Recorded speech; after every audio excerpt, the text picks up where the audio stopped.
Assalamu alaikum wa rahmatullah. Welcome to my third lecture of OPAM. Me, Tasnuva Ali, Assistant Professor of ET Department, Daffodil International University. Today, my lecture is on ideal OPAM. Ideal OPAM means the OPAM which has all ideal characteristics. We should not get any practical values from it. Ideal OPAM characteristics varies only 0 or infinity. That means its parameter value is either 0 nor infinity for all parameters. Like as it has infinite loop gain, 0 output impedance, 0 noise contribution, 0 DC output offset, infinite bandwidth, infinite input impedance, etc. Now we cover some ideal characteristics of OPAMP. Firstly, voltage gain. We know the output voltage is the amplifier gain multiplied by input voltage. That means the input voltage is amplified. This voltage gain is two types. Firstly, differential voltage gain and then common mode voltage gain.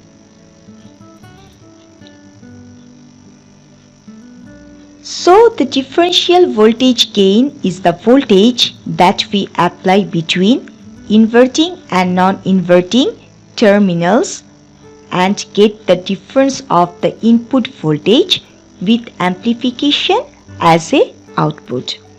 Remember, for differential voltage gain, you never give the same voltages to non-inverting and inverting terminals. For ideal OPAMP, this differential voltage gain is infinity, as the amplifier gain all the time infinity for ideal OPAMP.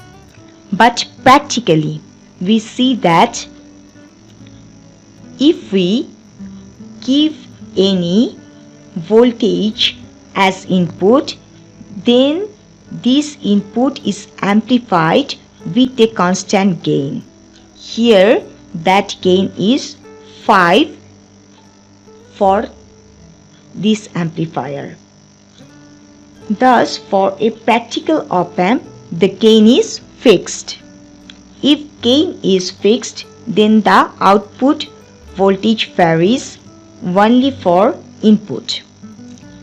But there is a limitation for practical OPAMP, that is, output voltage never exceeds plus minus 15 volt, because we give OPAMP IC to plus V and minus V as plus 15 volt and minus 15 volt for power supply.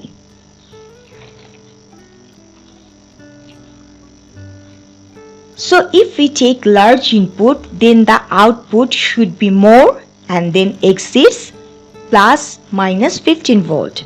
That's why for practical OPAMP, we should take our input as small as possible to get the output between minus 15 volt to plus 15 volt. Thus, for ideal OPAMP, the gain is infinity. We know earlier. But for practical OPAMP, the output voltage never exceeds to plus minus 15 volt. If more, then the output voltage is saturated.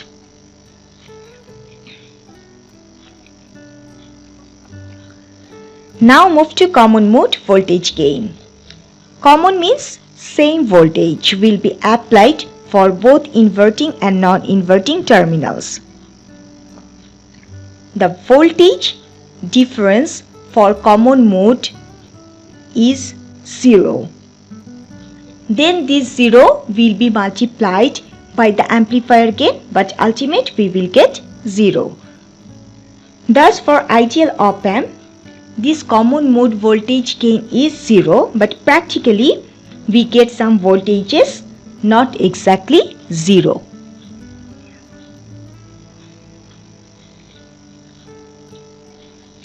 The second characteristics is impedance. Impedance is also two types, that means the resistivity. The first impedance is input impedance and the second one is the output impedance. Here we see the input impedance, that is Z is equal to V by I. As per Ohm's law, we get the equation. So for ideal op-amp, all the time your input current will be 0. If input current will be 0, then your input impedance will be infinity.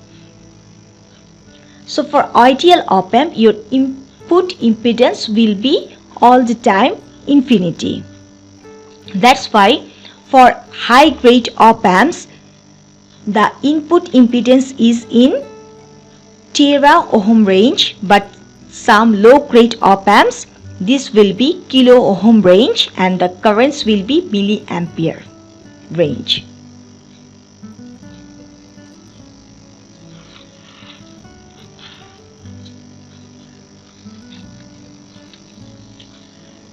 And now the output impedance is the output side resistivity. For ideal op-amp, it has 0 output impedance, but practically we don't get 0, we get some small values.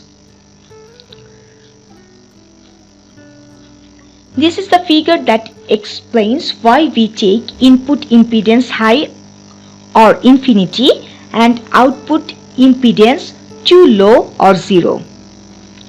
In the figure you see that the input voltage Vs goes to amplifier.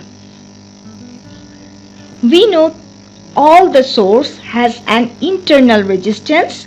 Here that internal resistance is Rin. This internal resistance we never neglect because it feeds by the source or Vs. So if internal resistance drops some voltages from Vs, then input voltage decreases. So output voltages also decreases. That we never expected because our target is to feed all input voltage to amplifier to get the maximum output voltage with gain. So if we take our internal resistance too high, that is Rin, then a solution comes. In the figure we see that Rs and Rin is in series. So if we take Rin too high, and definitely internal resistance is too low. So here we apply voltage divider rule. If we apply voltage divider rule at the input side, then we get V in or Vi is equal to Rin into Vs divided by Rin plus Rs. Suppose we take Rin too high, that is 100 kilo, and Rs is too small as per internal voltage source, that is 1K. So if we put that values to our voltage divider equation, then you see that Rin plus Rs, that is 100 plus 1K, that is very small. That's why we should neglect our Rs value. So the equation goes to Rin into Vs divided by Rin if you neglect Rs. So Rin will be cancelled out, then we get V in is equal to Vs.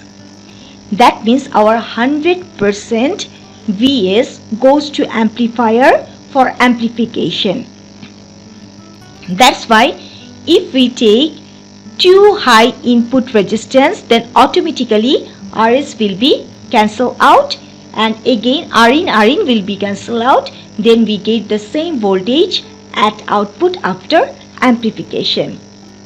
That's why for ideal case we all the time take input impedance too high, but